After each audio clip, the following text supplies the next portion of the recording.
milhares de estudantes. E aqui em São Paulo passa a valer então o projeto das escolas cívico-militares do governo Tarcísio de Freitas. Pelo menos são 100 escolas estaduais aqui de São Paulo que vão então ter esse método, né, cívico-militar. Daqui a pouco a gente conversa mais, Fernando. Claro, estamos aqui te esperando com novas notícias. Muito obrigado por enquanto.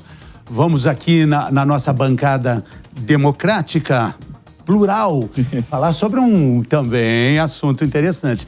Esse programa das escolas, né, estava paralisado, muita discussão.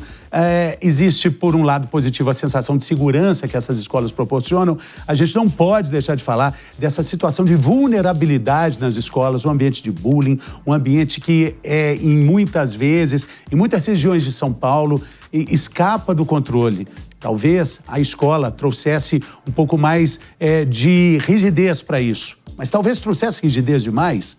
Talvez confundisse a questão até pedagógica. É por isso que eu quero ouvir vocês.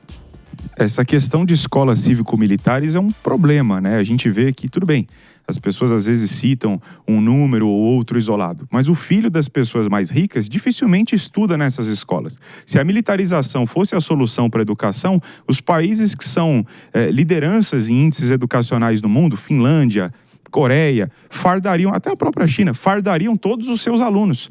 A gente enxerga a escola cívico-militar, né? Boa parte, inclusive da direita, enxerga a escola cívico-militar como uma salvação para a educação, mas que na realidade não traz essa salvação plena. Primeiro, que você não vai conseguir militarizar todas as escolas. Segundo, como eu já citei, o filho dos mais ricos normalmente opta por escolas convencionais e não escolas militares.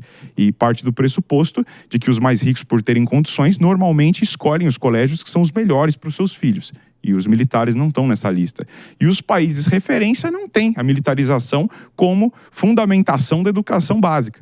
Então, só disso, né, que são os números, a base, os dados, já mostra que isso não é a solução e a gente precisa investir em educação na sua base, de maneira civil, não militar, e assim, com o tempo, a gente vai evoluindo a sociedade como um todo. Só aproveitando e falando de dados, né, que eu acho que os dados muitas vezes falam mais que os argumentos. Dentre as escolas, as melhores escolas públicas do país, estão várias escolas militares. Inclusive, quem é de Minas Gerais, Distrito Federal, vai conhecer o Colégio Tiradentes, né, que é conhecido como um colégio militar. E lembrando que a escola cívico-militar, como no caso do Paraná, em São Paulo, também ela é opcional. Primeiro, a comunidade escolar é ouvida e ela decide se ela vai para esse formato cívico-militar ou não. Então, a forma que o Henrique traz parece que está sendo uma imposição, né? Um goela abaixo. Não, você tem que. Não, você não tem que. A escola, antes, ela é consultada. Os professores continuam sendo professores. Para quem pensa que um tenente, que um general vai entrar na sala dando aula, não.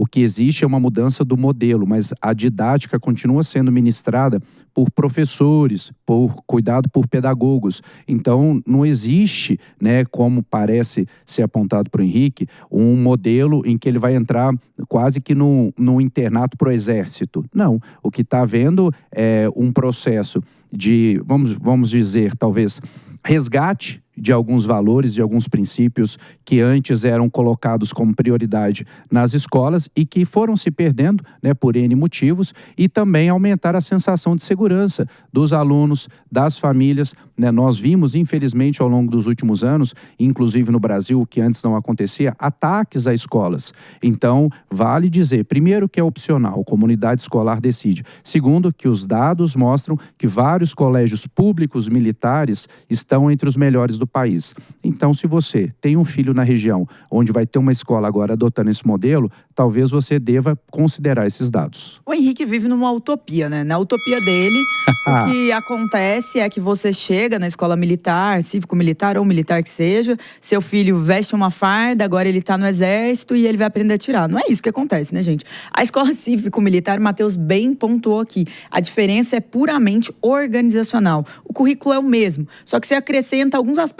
Por exemplo, cantar o hino, ter que estar bem vestido, ter que estar arrumado, ter que ter disciplina, ter que ter continência. Ordem. A gente está vendo imagens, os meninos ali batendo continência para parece alguém fardado, enfim, uma fila em ordem entrando nas salas. É muito mais sobre ordem do que sobre currículo. É sobre aprender disciplina. O que falta na vida dessa geração Z é disciplina. É uma galera que fica só na rede social, que muitas vezes não leva as coisas a sério. Então, que bom que a gente tem as escolas cívico-militares e que bom que a gente tem escolas que valorizam esse aspecto da disciplina. E quando a gente olha para os índices, é claríssimo que elas funcionam. Colégio Militar, a Escola de Brasília. Aprova em Harvard, aprovou agora. Com bolsa, uma jovem estudante, aprovou no passado. São vários os nomes que saem dos colégios militares até para universidades no exterior. Mandando um abraço aqui para Eduardo Vasconcelos, do Colégio Militar. Mandando também para o Lucas, que é do Colégio Militar do Rio de Janeiro. Então, assim, são escolas referência, isso é inegável.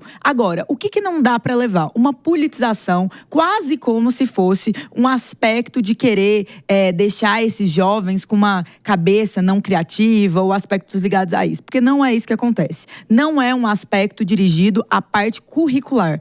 A BNCC, os currículos, a forma de funcionamento ainda são de definição do Ministério da Educação. Mas assim, tem que considerar alguns outros pontos aí. O IDEB, beleza. A escola cívico-militar pode ter alguns números melhores, mas a gente tem alguns problemas que fazem com que esses números sejam melhores. Um desses problemas é, em muitas das escolas, há um processo de seleção indireta. Alunos que não atingem médias ali, muitas vezes são convidados a se retirar. Fora que esse processo que vocês estão dizendo a respeito de disciplina e tudo mais, é possível se alcançar a disciplina sem a necessidade da militarização.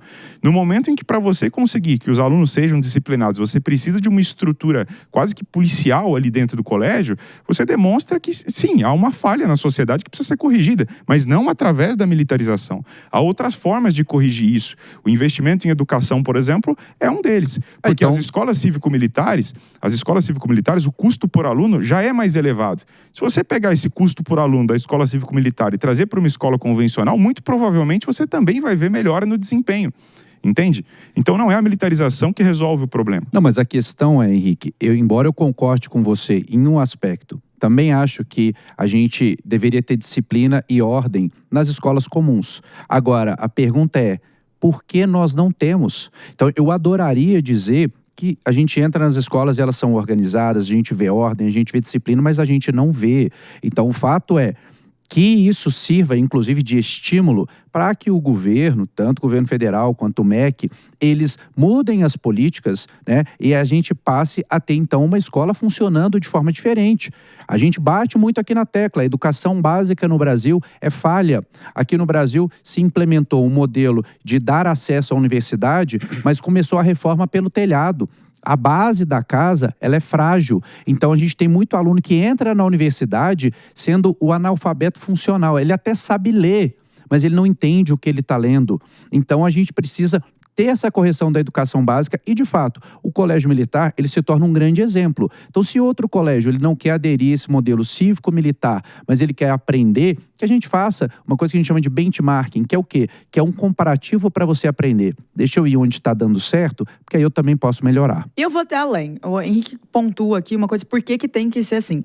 2 pontos. Primeiro, existem as escolas militares e as cívico-militares. A cívico-militar, que é a que está no ponto aqui, ela é mais ligada a um modelo de gestão. Esse modelo de gestão tem se mostrado funcional no Brasil. Você vê isso, Henrique, como uma lógica de militarização excessiva? Não. Eu vejo como um modelo de gestão, que é o que eles oferecem para as escolas. Eles chegam, veem ali a situação da escola e fazem uma gestão integrada que tem esses aspectos da ordem, da disciplina, de aspectos que são importantes para a vida, para o mercado de trabalho. Então, não tem nada demais como você está colocando. E eu vou até além. Por que tem que ser cívico-militar? Nós vivemos em um país dominado por organizações criminosas, por drogas, por crimes. Eu acho que é até melhor e mais seguro para a família que está numa zona, às vezes, que não é tão bem atendida em várias situações, que tem o tráfico como um problema, ter, sim, uma escola cívico-militar. Porque isso significa que naquele ambiente o filho está protegido, que ele não vai ser cooptado por esse universo das organizações criminosas,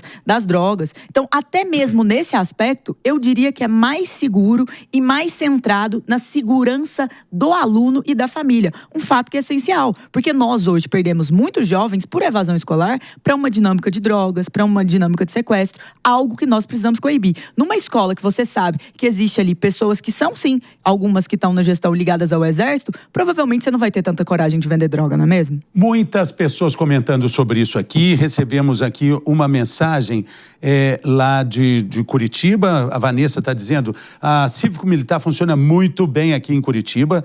A Sabino 235 está dizendo: o problema da escola cívico-militar é a seletividade, porque muitas vezes quem mais precisa de disciplina justamente acaba ficando de fora. Queria colocar um outro ponto também das escolas públicas no Brasil, de uma forma geral: situação de bullying, que tanto afeta a saúde mental dos alunos e da família. Esse problema seria talvez mais administrável numa escola cívico-militar.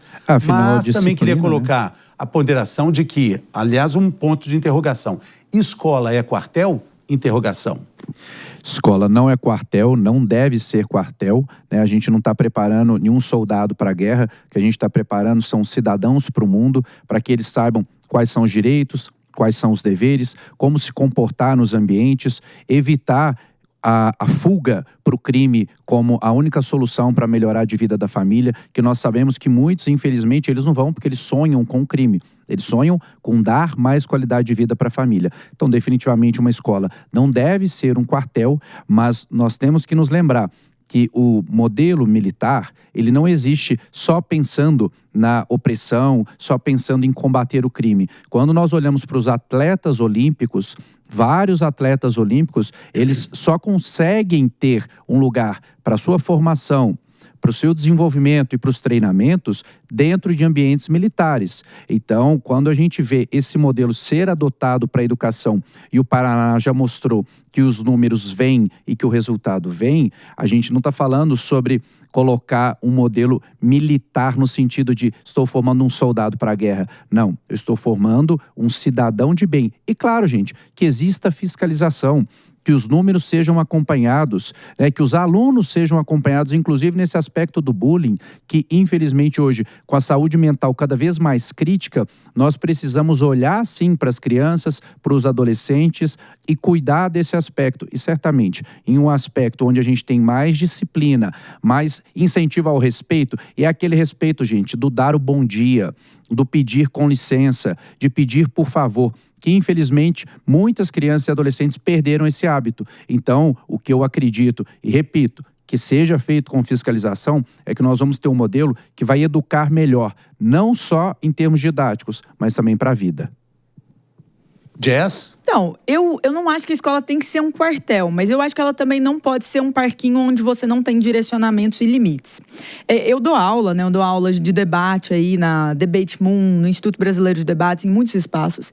E a realidade que eu aplico aos meus alunos, aos estudantes que eu tenho, é muito mais sobre eles entenderem os limites, terem respeito, entenderem um momento até de mexer no celular. Então, nos nossos eventos, semana passada, até alguém falou, olha, um dos poucos lugares que ninguém tá mexendo no celular. Por quê? Porque eles sabem que se eles mexerem no celular, eles vão ter um problema. Então, eu acho que nós precisamos ter esses direcionamentos claros dentro da educação também, sem limitar a criatividade, sem limitar a voz, deixando eles falarem, pensarem, ousarem saber, ter opiniões diversas, debaterem, mas ainda assim entenderem que para tudo se tem hora e lugar. Agora, o que nós vemos hoje, muitas vezes, é um ambiente muito permissivo, um ambiente sem controle. E tendo em vista a realidade da escola pública, muitas vezes as diretorias, os professores, eles não têm esse tempo. É por isso que quando vem a gestão cívico-militar, causa tanta transformação, porque é um olhar mais direcionado, um olhar de acompanhamento. E a situação do bullying, ela acontece quando as coisas estão muito livres, quando você não tem essa cadeia de você pode fazer o que você quiser, você não vai ter uma punição, uma advertência. As notas vêm muito fácil. Então, eu acredito que essa transformação de um olhar direcionado, claro, sempre atento aos problemas, sempre com cobrança. Eu acho que é importante na educação ter cobrança, sim, ter resultado. Olhar para o indivíduo também como alguém que tem que buscar a sua melhor versão. Não é deixar deixa ser. Eu acho que isso não ajuda tanto eles a se desenvolverem na sua melhor versão.